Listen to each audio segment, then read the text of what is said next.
you should never, ever, ever, under any circumstance, buy a camera new at MSRP.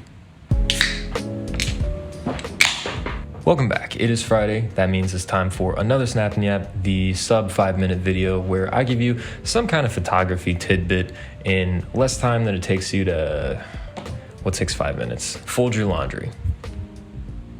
For last week's Snap and Yap, I put out a quick sort of rant almost about Fujifilm's quality control, whether or not they're as reliable as other manufacturers in the industry. To sum things up, I have had 2 out of the 4 Fujis I've owned break on me this year, and it's been a frustrating experience. If you want to learn more, watch last week's Snap and Yap. But making that video made me realize that I might be casting doubt on used gear. Maybe making people think like, oh, well, if this guy's cameras are breaking, I better invest in brand new gear so I don't have to worry about like if somebody used or abused it before me. I don't want to reinforce that. So today I want to talk about why you should never, ever, ever, ever pay MSRP for a camera, or make whatever decisions you want and don't live your life according to what some idiot on YouTube has to say. When I first started photography, I thought the cameras were these incredibly fragile things that you had to baby and carry around on a feather pillow, or else they would just spontaneously combust. You shouldn't be throwing your camera around. You should be somewhat careful with it. But for the most part, cameras are designed to be tools. They're designed to be bumped or rained on or whatever. Needless to say, in the beginning of my photography journey, I was really apprehensive about who had owned the camera first, if it had been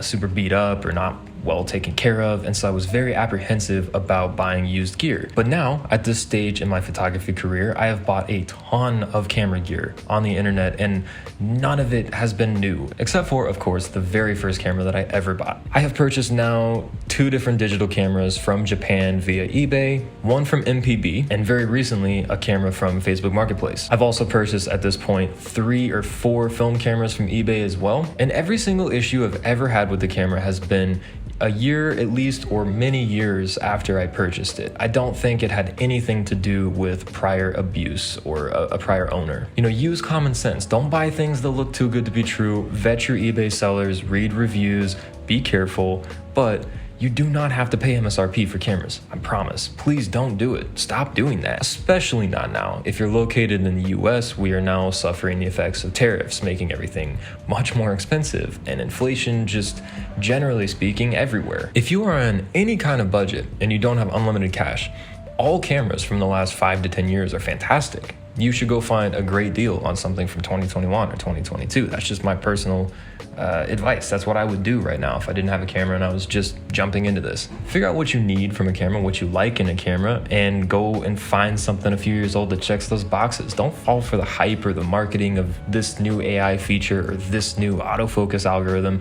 You don't need it. I don't need it. You don't need it. Costs have been going up forever. Things are getting completely out of hand. And save for, again, the wedding photographers, the pros, the professional videographers, people who are making real money, who need the best available tools for the job. You probably don't need the latest body, dude. And also for my fellow hippies out there, one of the only ways to slow down the consumerism machine is to stop buying as much stuff. They'll keep selling us a slightly better version at a slightly higher price forever and ever, for the rest of time, if we continue to eat it up and buy this stuff. And as a person who is a professional, or at least semi-professional photographer, and somebody who's heavily invested in video, making that more and more of a priority as I go forward, I am often intrigued by new features and updates and quality of life improvements. And I do own pretty much the latest and greatest, but I will say that I bought all of it used a while after it came out. So, if you gotta own the latest and greatest, maybe think about it like that. Maybe do it that way instead. It's worked out really great for me and saved me a ton of money in the process. And the best part is when you go to sell it, a lot of the time, the gear has retained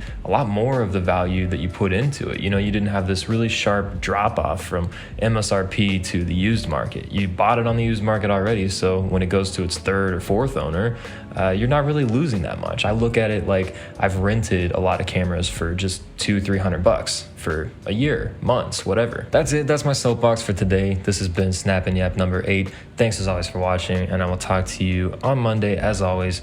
Till then, have a great weekend and go take some photos.